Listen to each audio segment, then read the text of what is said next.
I know enough about almost Yeah. everything to have a conversation. Okay, I got to get something from this instead of I got to give something to this. Like, We're thinking more about what they can do for us in this relationship than what we can Yeah. do for them. it was like they just like sucked the whole life out of me.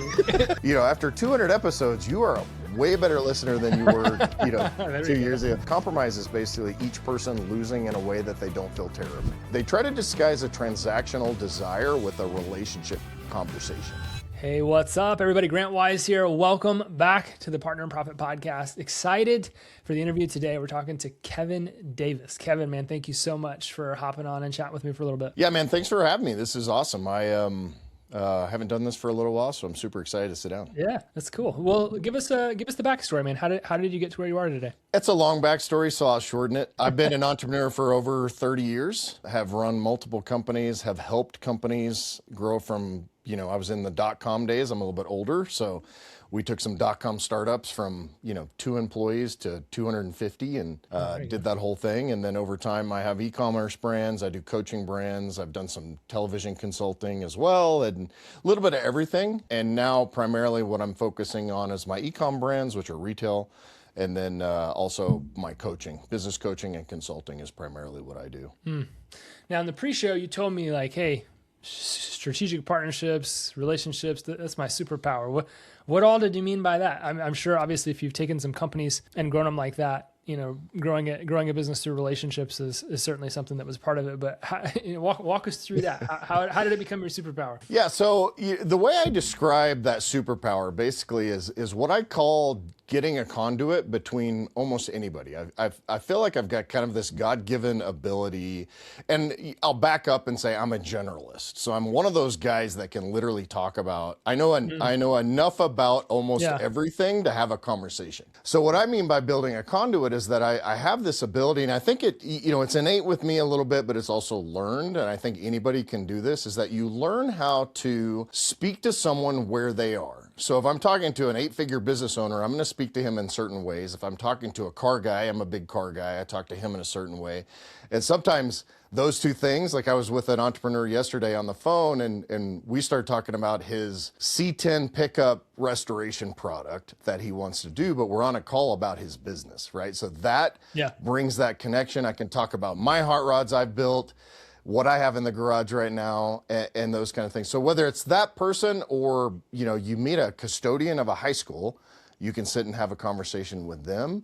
But really what it's about, and for me, the main goal is I am here to serve that person with this conversation and look for opportunities to serve them. Because I think one of the biggest mistakes we make in networking, quote unquote, is that we're thinking more about what they can do for us in this relationship than what we can do for them. And I find that puts people on the defensive, right? And so one of the big things I try to do is make sure that I'm not here for me. Like, how can I serve you in your business? And we talked about a little bit of this before we got started, but that is what I've developed over time. And I have yet to find someone, unless they're just kind of like, they don't really have social skills at all.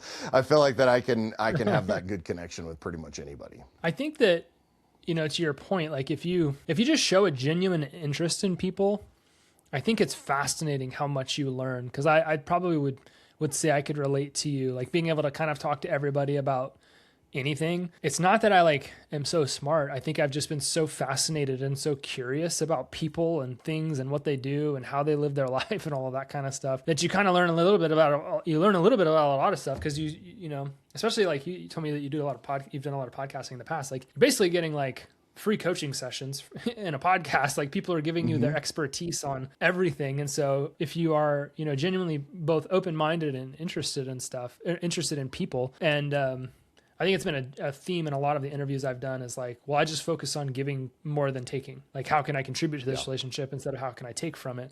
And that mindset has really served me. And it sounds like most of the experts that I interview serve them really well. I was curious if you could send the guy that wants to work on C10s to my house, because I've got a C10 in the garage that needs to be finished too. Oh, that's great. Yeah, dude. My wife inherited a 72 3/4 ton from her dad that he's had since new. Cool. And I stopped adding at like 45 grand worth of parts before we get started on that restoration. But yeah, for sure. No, I mean, to your point, if you want to learn how to be a better listener and thus better husband, better father, better all that, do a podcast. It will make you, it will, my wife was like, after 200 episodes, you are a way better listener than you were, 2 years ago. Because you kind of have to shut up and really pay attention. And when you do these things and you're recording, like you have to actually be listening instead of pretending to be listening. And with one of my podcasts, the Maxed Out Man podcast, I had anything from my neighbor who's 92 years old and had been a pastor for 40 years, worked for the CIA, and then to like a sex coach from Europe, right? and the joke goes, I told the pastor, my friend, that he's like, I could have talked about that if you wanted me to. So he's like, we need to do another episode. He's 95 years old, and so awesome. but yeah, like that, just being able to meet a lot of people and learn from each other. That's the way to do it. Yeah, I love it. A lot of people like hear what we're saying. It's like, yeah, I can talk to people, I can connect with people. And I have two questions, so I'm going to ask the first one before I move on to the next one. But what do you think it is about people that kind of puts them in that mind space of like, okay, I got to get something from this instead of I got to give something to this? Like I see it all the time in network. Like you made the comment, like in networking, it's like, what can I take? What can I take? What can I take? I'm here to do this, here to do whatever. What do you think kind of puts people in that mindset, and how do they shift it so they get more value out of the relationships that they're developing? Well, I always laugh because, kind of the woo-woo crowd is always like, you need to love yourself more and you need to care for yourself. Dude, we are the most self-centered, self-loving people, like of any generation, right? We literally have social media networks that do nothing but take pictures of ourselves and post them for other people to like or dislike, right? So we are in that mentality that like we really do want to talk about ourselves all the time. And it is a learned communication skill to think about what the other person is saying more than thinking about what I'm going to say next. And I'm a little bit of an ADHD kind of guy. And so like that was something I had to learn over time, is because my brain works so fast that I can almost anticipate.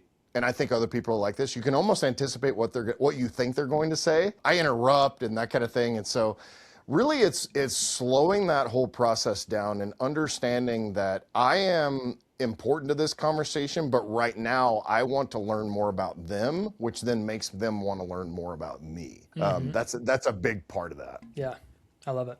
I'm actually, I kind of come at it from like, I am selfish. I would agree with that. Like I'm pretty selfish. I don't like to talk much. I'm an introverted extrovert. So if you put me in a room with like 5 people, I'm probably not going to say anything.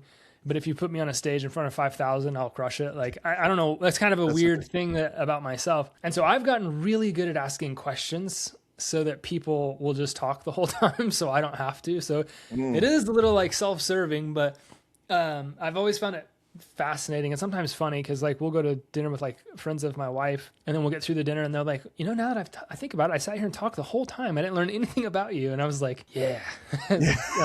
That's a successful dinner, right? Yes. I mean, I'm the exact opposite. Like after almost everything that my wife and I go to, I'm like, was I too much? Like no one was talking. Like it's like I'm doing a stand-up routine because I tend to be witty and funny and that kind of thing. And I'm loud, and I'm just loud. Like you can kind of hear my voice on this podcast that I've got that resonance and all that. Like I don't need a microphone in front of like 200 people. And so I can be loud. And so I'm constantly having to be like, shut up, dude, let someone else talk. And she's kicking me under the table and I'm hoping not to say anything stupid. But I think, I talked to a buddy of mine about this. And when you're in a 2-to-1, like a one-on-one conversation, whether it's live or doing like this, there is an energy exchange that happens. And I'm not, you can, again, I've used this phrase before already. You're not in a woo-woo way, but like, you have the purpose of great conversation is that you're giving me as much energy as I'm giving you. And so for you, the listening aspect of it is actually energizing to you more than the speaking aspect of 100%. It, I would guess. 100%. And with a big audience, you're not worried about it because you're giving the energy and them listening is giving it back. Whereas if you have to talk, it's more exhausting. I'm guessing. So in those conversations, look for conversations to where the energy exchange is relatively equal because after you've had some of those, you're just like, I don't want to ever talk to that person again. I've unfortunately had some of those. I remember vividly, I was after this event and we had hired somebody to do something for us. I'm going to go into too many details because I would hate for them to listen to this and feel bad about themselves. But one of the most energetic people I've ever met, and this is post-event, so I'm exhausted because I've just been speaking for 2 days straight. And we go into the post-event function with the team to kind of celebrate everybody. And that person came up and they were still just as high could be and just blah, blah, blah, going.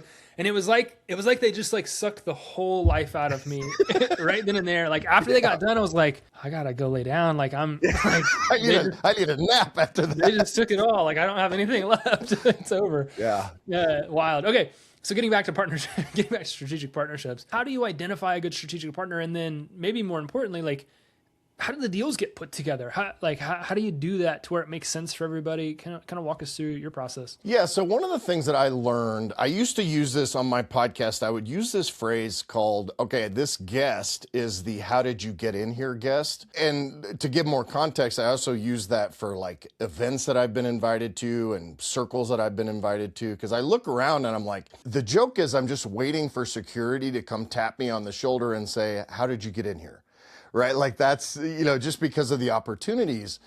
And so one of my business coach and mentor was like, dude, stop saying that about yourself. You have something to offer to every situation, relationship, room, whether it's someone like super famous or someone that's not famous or whatever. And so I think that's, that goes that's like two sides of the same coin when it comes to, learning more about the other people, but also realizes that you always have value to bring to whatever relationship it is. And so I'll give you an example. I do business coaching, and in part I do it in like the detailing and automotive space. You and I are kind of working on some stuff with codemarketing.com with that. And I had a great conversation with someone that I have known for probably 9 or 10 months. And he's like, I've always wanted to work with you. They make a very successful CRM app for that industry. And so I'm like, well, let's just jump on a call and kind of see how it goes. And so we really talked about like, this is kind of a second date because we knew each other, but we're just brainstorming like, what do you guys do? What do I do?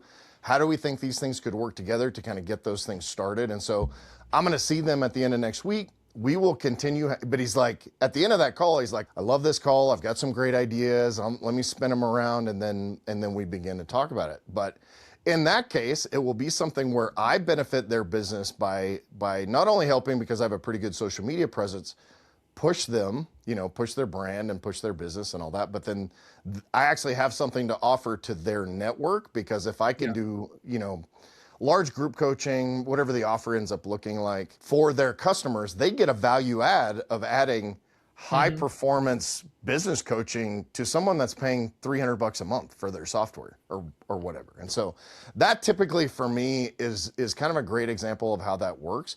But that converse started out as, hey, Eric and Tent Wiz, I'm really interested in learning how I can help grow your business. Like that's the whole conversation. That was it. I shot him a text and, hopefully the rest will be history. I work with somebody else pretty closely. They kind of have the same mindset. Like I've just dedicated my entire life to helping other people grow their businesses. And as a byproduct of that, my business has grown, leaps and bounds over what anybody thought it would. Yeah. And so if I'm hearing you right, it's like, you meet people, you focus on giving, growth, contribution. Like, how can I help you? What's important to you? Let me support you. And then it naturally turns into a conversation typically where you collaborate, you connect, you get to know each other. And I think that's so important. Everybody it seems like sometimes like people just want to do a deal on autopilot. Like, it's like, yeah, but we got to connect, we got to talk, we got to get together. And it's like, it seems like so many people are trying to figure out how to, grow their business without doing that. Transactional. Yeah. They want it to be transactional. Yeah. Like, no. You just send me business, I'll send you business. Like, I don't want to do that. Like, I want to get to know you. I want to understand what's important to you. I want to actually like move the needle in the ways that's like really, really impactful for you. I don't just want to send you business and you send me my business. Like, and right. Also that never happens. None of the transactional relationships actually seem to work out very well. And that was going to be kind of where I was going with my next question is follow through. Like, how do you guys manage that? You get together, you like each other, you put a deal together. what's follow through and execution look like? Because in a lot of partnerships and relationships, sometimes that's where everything drops off. A large majority of stuff drops off is that nothing ever really gets done. Well, I mean, you have to be, if it's kind of your thing to drive, you have to be the one to drive, right? And so the way I left the conversation is like, hey, it's the ball's in your court in terms of you tell me how I can help and how we can work together. I'm going to happen to, like in this case, I'm going to see them in person next Friday. So when we have that conversation, I'll be like, hey, loved our conversation. Where are we at? Like, what do we need to do to make this thing happen next? And to be able to continue to drive that process forward. And I think that, you know, obviously, and I want to be clear, this is not altruism, right? Like we are trying to build each other, and they know that. The nice thing about working with other businesses is that they know that that's what you're trying to do, and they're trying to do the same thing. Well, everybody, like we've all got to craft these win-wins, right? Win-win. Right. Everybody needs to win, like for sure. For sure. And I think even with you and I, what's interesting about you and I is like we were a little trepidatious even with connecting on Facebook. You were like, I don't know what this would look like. But as it turns out, the market that I happen to serve, one of the big markets I serve and having credibility and all that happens to be a market that you were like, I'd love to get into that market. I just don't know anything about it, right? Yeah. And so you and I have already begun to build that. And I've had probably 5 or 6 conversations in the last 4 or 5 days about comarketing.com and be able to say, awesome, hey, this is what it's going to look like. Because, and I'll, you know, I don't want to make this total plug for you, but essentially like it's in the detailing space, right? They come in contact with all sorts of people. I also had a conversation with my CPA, but the answer is always like, I send those guys a ton of leads. They never send anything back. Yeah, never send anything back, right? And so they're like, well, I'm like, well, let's use this system. Let's figure out whether it works for our industry and all that. And so they've been super excited. But yeah, it's to answer your question, it's really just like you would do any other quote unquote sales, which is you just have to follow up, and then you know make the deal and make it attractive for both of you. What do you think are partnership killers? Like, what do you think are deal killers? How do these things go awry or go south? I like to use the word compromise because compromise, and I don't remember who said this, but compromise is basically each person losing in a way that they don't feel terrible. So, because when you compromise, someone is having to give something up. Yeah. And what I want to do is I want to develop the relationship in such that neither of us feel like we have to compromise, because there's always some path to find. Like if I said, look, you know, Eric, I want to do coaching for you, but it's a minimum of $1,500 a person, right? Like I know their price point doesn't match that price point. And so he would, in order to do that, which he's not going to do, he would have to like say, okay, well that means I'm going to lose prices, and he's going to lose something. You know, we want to make it attractive for them to do that. And so I think that's the big relationship killer, and just being selfish and pretending. What a lot of people do is they try to disguise they try to disguise a transactional desire with a relationship conversation. And people have great BS detectors. Yeah. Like they know you're full of crap, so don't be full of crap. Either say this is transactional or this is relational, because if you're lying, this is just never going to work. So good. I've always said that, like, I shouldn't have to lose so you can win, or you shouldn't have to lose so I can win. And I could not agree more. I think I've seen so many relationships fall apart because of that. Like if somebody's got to lose so that like this can go, like it just doesn't feel right. Like I certainly agree with you anyway.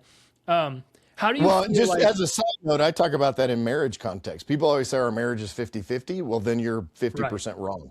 Your marriage is I don't agree with that. It should be 100%, 100%, right? 100%. I like absolutely agree. And that's a good relationship advice along the, across the board, I think. And I think that, it goes the same way in partnerships. Like I'm okay giving 100% to this relationship, and I have zero expectations in return. Like that is, it's it's a great way to live your life because you're rarely upset about anything, or rarely upset with people. But man, okay. Last question I've got 2 more questions. How do you think, just like as the landscape is changing with social media and AI and just everything that's taking place, how do you think that partnerships and relationships, real ones, are going to impact the growth of businesses over the next 3 to 5 years compared to, the traditional running paid ads or doing those types of things? I think the relationship side makes it just so much. It actually highlights the importance of human interaction. And I think the mistake people make. I spent a ton of time in AI. I think we talked about this before with our calls, but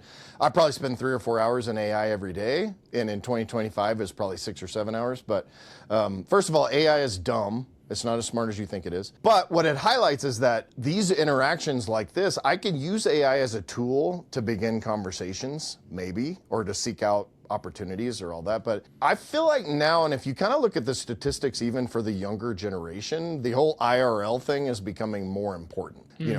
Kids are realizing that. Just real fast. IRL means in real life for anybody. In real life, yeah. Sorry, I'm way too old to use the phrase IRL, but I hang around a lot of young people. But the young people are starting to see the value of having that interaction with a person. And this is, I count this as personal interaction because most of my friends are all over the world and I don't see many of them. But that's what that personal connection, because AI sucks at personal connection, and we're at least 20 years away from it actually being able to do that better. In my opinion, it could be 5 years, but we'll see. But I think that human interaction is what becomes really, really important.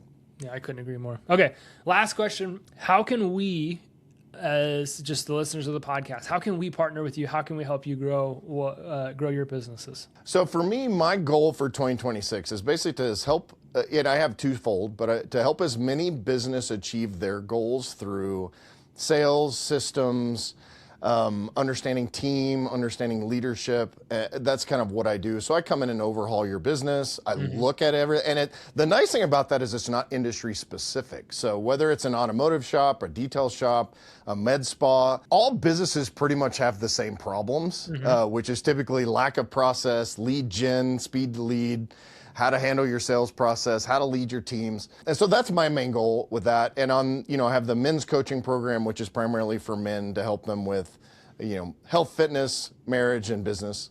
And so that's my goal. So if you're someone that has a network or something like that, or has a business and you're interested in collaborating with me, and whether it's me helping your business or me helping to help other businesses, I'm totally on board with that.